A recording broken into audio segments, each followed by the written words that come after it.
Halo sobat, selamat datang kembali di Alur Tuntas. Pada kesempatan kali ini, Mimin akan membawakan sebuah alur cerita film yang sedang viral di tahun ini. Apalagi kalau bukan zombie lokal versi Indonesia, yang menceritakan sebuah wabah zombie yang berasal dari sebuah jamu yang diberi nama Abadi Nanjaya. Oke lah, nggak perlu basa-basi di awal, langsung saja kita ke alur ceritanya.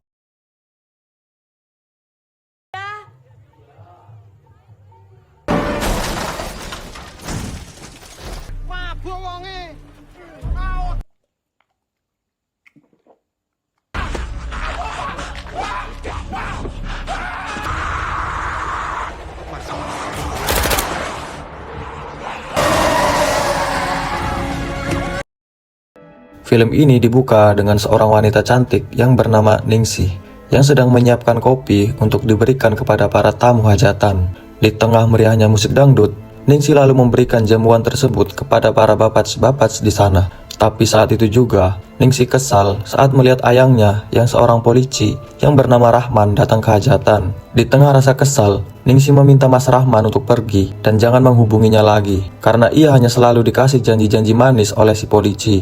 Mendengar hal itu, Rahman pun meminta maaf karena dari daftar polisi saja dia belum balik modal. Namun ternyata Mas Rahman yang cinta mati terhadap Ningsih berani melamar saat itu juga. Meski Ningsih sedang ngambek berat, tapi belum sempat Rahman mengambil cincinnya, tiba-tiba ia mendapat telepon dari atasannya untuk kembali ke kantor. Dirasa bukan waktu yang tepat, Rahman mencoba membujuk Ningsih di mana sepulang dinas nanti ada sesuatu yang ingin diberikan kepada Ningsih. Meski sering terkena janji manis Rahman, Ningsih yang tak ingin melepas sang abdi negara mencoba untuk mengerti.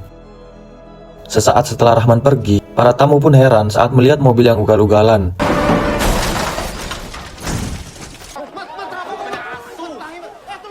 Akibat tenda hajatan yang makan jalan umum, para tamu kondangan pun menjadi korban dari mobil Innova yang ugal-ugalan. Pak Lurah yang emosi langsung menghampiri si supir.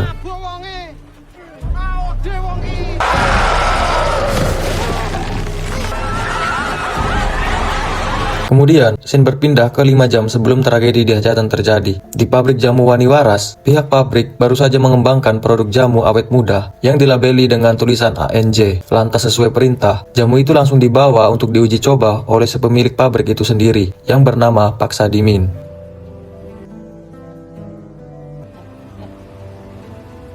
Setibanya di lokasi, si kurir langsung memberikan sampel jamu pada Kang Kebun untuk diberikan kepada Pak Sadimin.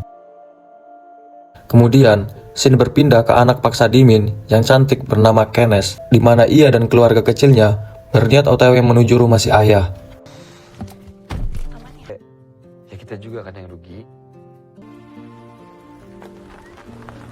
Sementara itu, istri muda Pak Sadimin yang bernama Karina heran saat suaminya meminum cairan berwarna hijau. Lalu Pak Sadimin menjelaskan bahwa ini adalah sampel jamu yang baru saja dikembangkan oleh perusahaannya. Mendengar hal itu, Karina yang khawatir memperingati suaminya untuk jangan meminum sampel yang belum tahu efeknya seperti apa. Tapi Pak Sadimin berkata bahwa dari dulu, racikan jamu herbal tidak berbahaya bagi manusia. Beberapa jam kemudian, Kenes dan keluarganya sampai di rumah si ayah yang begitu sultan. Saat Karina ingin menyambut mereka, Kenes yang muak tidak menanggapinya. Hingga saat Karina ingin mengobrol dengan cucu tirinya, Kenes langsung mengajak anaknya untuk masuk. Kembali ke Pak Sadimin, seketika ia pun takjub saat melihat efek jamu yang ia minum membuat wajahnya menjadi muda secara instan. Setelah itu, Karina yang sedang membereskan tempat tidur seketika langsung kaget saat melihat suami tuirnya tiba-tiba menjadi muda seperti om-om. Lalu dengan pedenya, Sadimin berkata kalau ini adalah efek ampuh dari jamu yang ia minum. Dan untuk membuktikan khasiatnya, Sadimin langsung mengajak Karina mantap-mantap. Tapi bisa kita lihat, setelah minum jamu, tiba-tiba muncul luka aneh di punggung Pak Sadimin. Kembali ke ruang tengah, saat kakak iparnya yang bernama Bambang datang, Rudi yang kesal memintanya mencari jabatan, mumpung Sadimin masih berkuasa dan memiliki harta yang berlimpah. Tapi jelas saja, Bambang tidak peduli, apalagi ia merasa jika harta bapaknya tidak akan habis 7 turunan. Saat Pak Sadimin datang, mereka pun kaget saat melihat ayahnya terlihat muda dan segar. Di tengah basa-basi, Sadimin langsung mengajak anak dan mantunya membicarakan sesuatu di ruang kerjanya. Kemudian, Sadimin berkata bahwa ia membatalkan penjualan pabrik Wani Waras. Apalagi saat ini, ada sebuah jamu yang bisa membuat perusahaannya jauh lebih berkembang. Lantas sambil menunjukkan sampel jamu awet muda, Sadimin pun optimis akan meraih omset berlipat ganda, di mana jamu yang ia beri nama Abadi Nanjaya terbukti ampuh membuatnya kembali menjadi muda. Mendengar hal itu, Kenneth pun menjadi kesal, apalagi para calon pembeli sudah menawar dengan harga yang tinggi. Kemudian Kenneth pun mengungkapkan kekecewaannya kepada si bapak yang telah berselingkuh dengan Karina yang merupakan sahabatnya ketika waktu SMA. Dan ternyata Karina yang matre menjadi pelakor agar bisa hidup mewah dengan instan. Hingga di tengah adu bacot antara Kenneth dan Karina sampai ngegas, tiba-tiba keanehan pun terjadi pada Pak Sadimin. Sudah cukup! Bapak ndak akan jual Wani Waras. Kalian cuma perlu uangnya, toh? Ya, toh? Kerja di Wani Rejo. Sementara kalian hidup enak-enak. Ini sumber duit kalian, toh? Pak. Hah? Pak. Pak.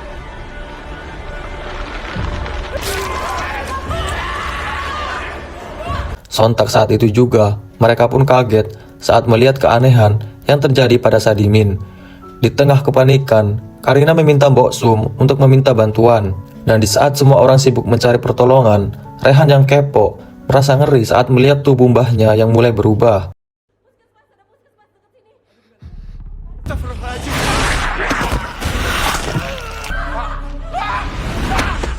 Astagfirullah, semua orang pun jadi shock parah saat melihat si bapak telah berubah menjadi zombie.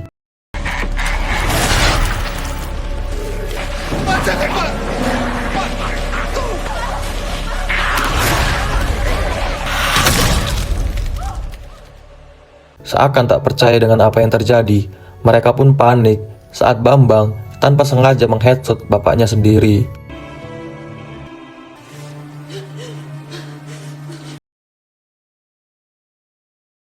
Sesaat kemudian, Rudi meminta Aris pergi ke polsek untuk meminta bantuan. Tapi setelah terkena muntahan Sadimin, keanehan pun mulai dirasakan oleh Aris. Sementara itu, Kenneth berusaha menenangkan Bambang yang mengalami shock.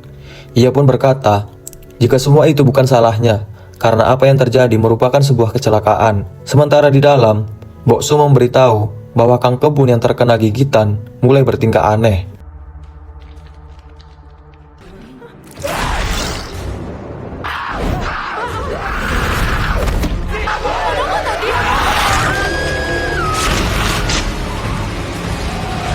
Sungguh mengerikan, Inah si pembantu setia menjadi korban selanjutnya. Di tengah rasa panik, mereka yang menyadari Kang Kebun telah tertular penyakit aneh langsung kabur ngabret. Kembali pada Kenneth, di tengah perbincangan, seketika ia pun heran di saat melihat ada yang mengokop seseorang. Menyadari hal buruk telah terjadi, mereka yang panik langsung mencari keberadaan keluarganya. Di tengah pencarian, kepanikan semakin menjadi saat melihat cairan hitam yang berceceran di dalam rumah yang sepi.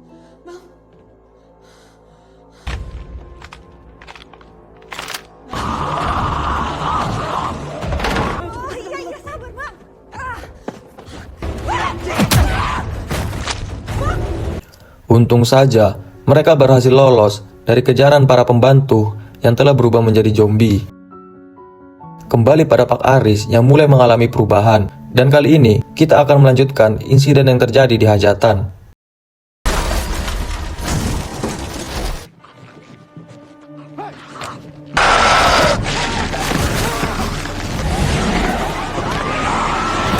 Di tengah kekacauan yang terjadi, mereka menganggap bahwa Pak Aris mengalami kesurupan.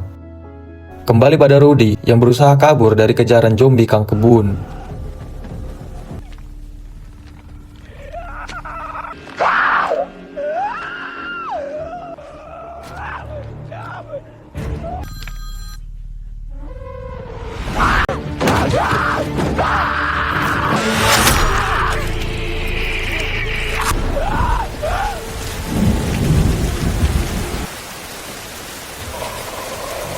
Tapi entah apa yang terjadi, di saat hujan turun, si zombie Kang Kebun seketika terlihat kebingungan.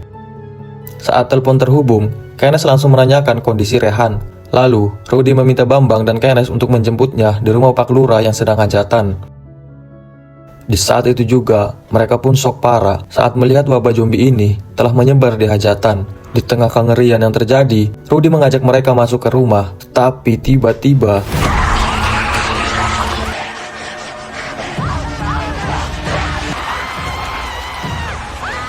Sungguh kasihan. Mbok Sum akhirnya dimukbang para zombie.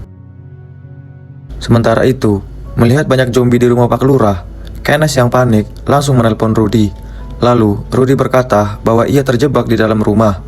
Mengetahui hal itu, Kenneth langsung membunyikan klakson agar Rudy dan lainnya bisa keluar.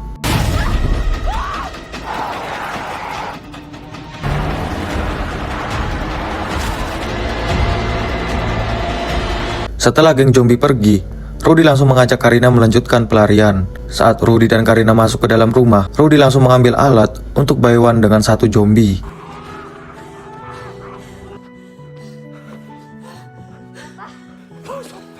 Setelah melihat zombie yang modar, Karina langsung pergi ke belakang untuk mengambil lap. Tapi di saat itu juga, Rudy shock parah saat melihat tangannya yang terkena gigitan. Dirasa sebentar lagi akan menjadi zombie, ia pun langsung berpamitan kepada Rehan dan meminta putranya untuk menjaga ibunya. Kemudian, seketika Karina pun panik saat melihat Rudy yang mulai berubah.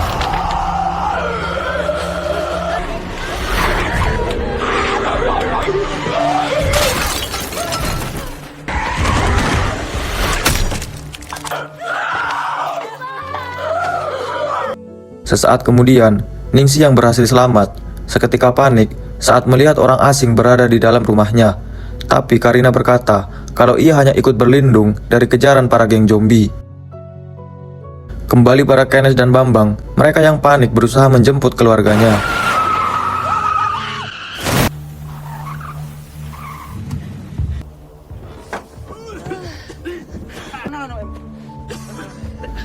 Tapi naas, mereka yang panik malah mengalami kecelakaan setelah hampir adu banteng dengan truk tamu hajatan.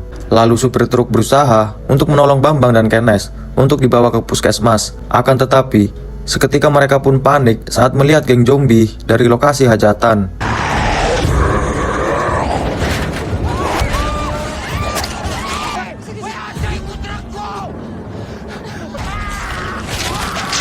Sungguh kasihan, si supir truk dan para tamu hajatan menjadi korban setelah diserbu geng zombie.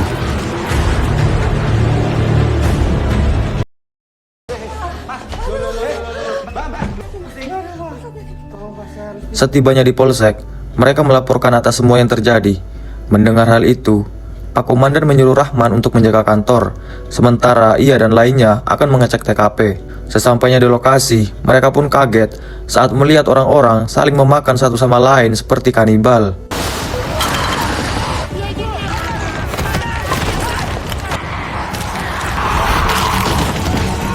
Tapi naas, komandan dan anak buahnya yang menjadi polisi lewat orang dalam hanya menjadi makanan mukbang untuk para geng zombie yang kelaparan. Sementara di polsek, Rahman pun kaget saat mendapat telepon dari Ningsi yang berkata penyebaran wabah aneh yang membuat warga seperti kerasukan.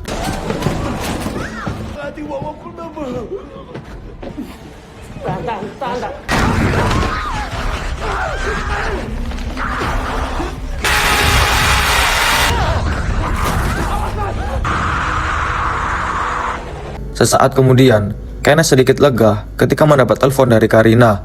Saat mengetahui putranya masih selamat, ia lantas menanyakan keadaan Rudy. Namun dengan berat hati, Karina berkata kalau Rudy telah terinfeksi dan berubah menjadi zombie. Seketika itu juga, Kenneth shock parah saat mengetahui hal tersebut.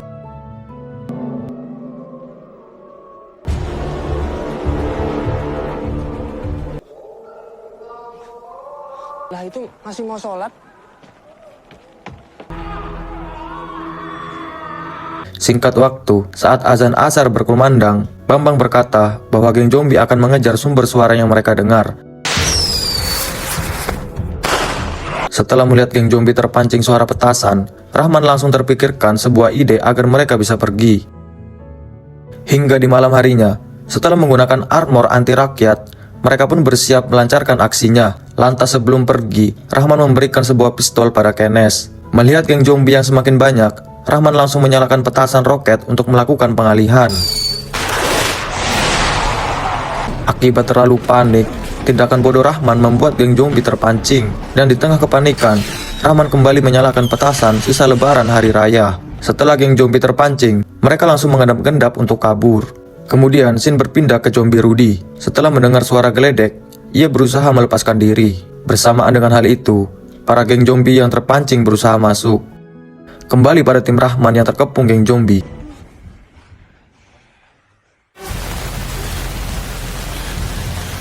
Saat hujan turun deras, mereka yang melihat para zombie pelangap-longo bergegas melanjutkan pelarian. Melihat para zombie yang pelangap-longo, Karina mengajak Ningsih untuk kabur, dan lalu Ningsih pun bergegas mengeluarkan Mio balapnya waktu di SMK.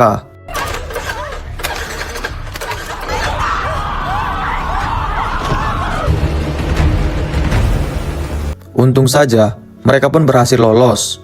Sementara itu, Kenneth dan lainnya melakukan pelarian. Seketika itu, mereka panik saat hujan reda. Di tengah keadaan genting, Bambang meminta Kenneth sembunyi di dalam truk. Sementara itu, Rahman dan Bambang kembali ke polsek untuk melakukan sesuatu.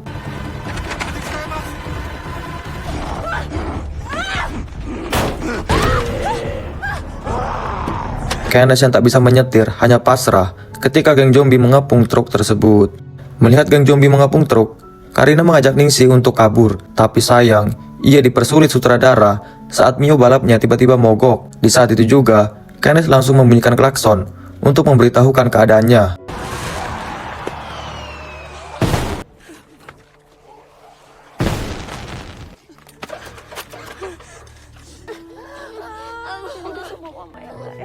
Betapa bahagianya Kenneth saat bertemu dengan putranya, tetapi tiba-tiba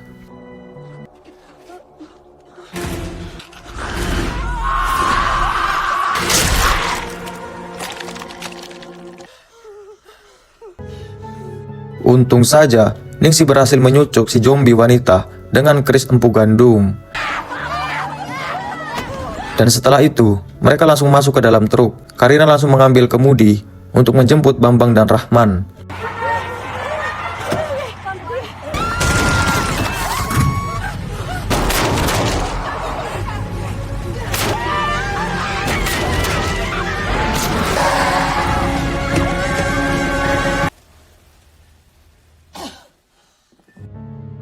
Akibat rem yang blong, truknya malah menabrak kantor polsek. Di saat itu juga, mereka pun panik saat melihat geng zombie menerobos masuk ke dalam polsek.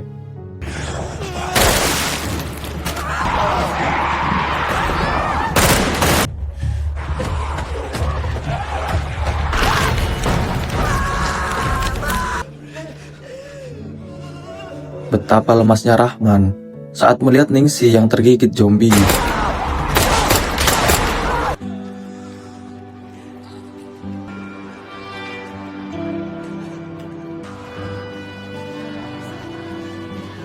Sungguh terharu, cinta sejoli ini harus sirna di tengah-tengah wabah zombie.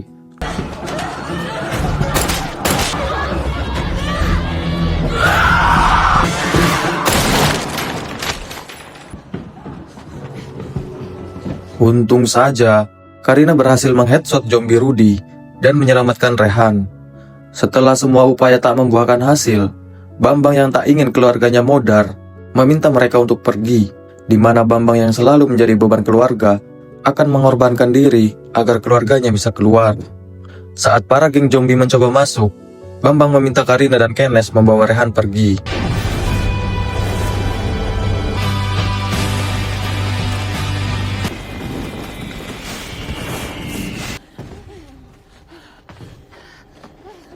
Akhirnya, berkat pengorbanan yang dilakukan Bambang, Karina, Rehan, dan Kenneth berhasil kabur. Namun di saat itu juga, Kenneth shock parah saat melihat luka gigitan di tangannya. Tak ingin hal buruk terjadi, Kenneth menyuruh Karina membawa Rehan pergi.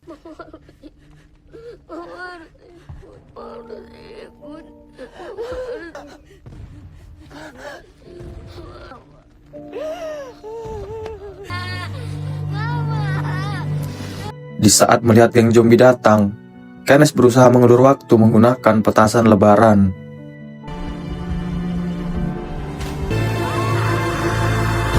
Sungguh naas, sang aktor utama yang terinfeksi terpaksa harus mendiskon umur.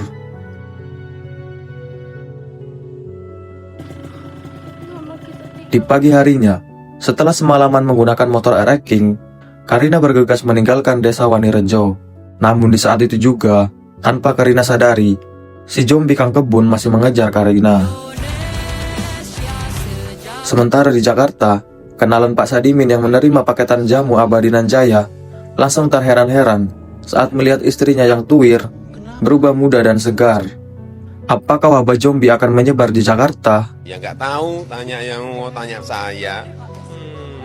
Kemudian, film pun selesai. Gimana menurut kalian? Film yang sangat menjombikan bukan? Ya, walaupun jalan ceritanya cuma di situ-situ saja, tapi ini sudah lumayan bagus lah untuk kemajuan film zombie lokal Indonesia. Oke lah, mungkin segitu saja review dari Alur Tuntas. Thanks for watching and see you the next video.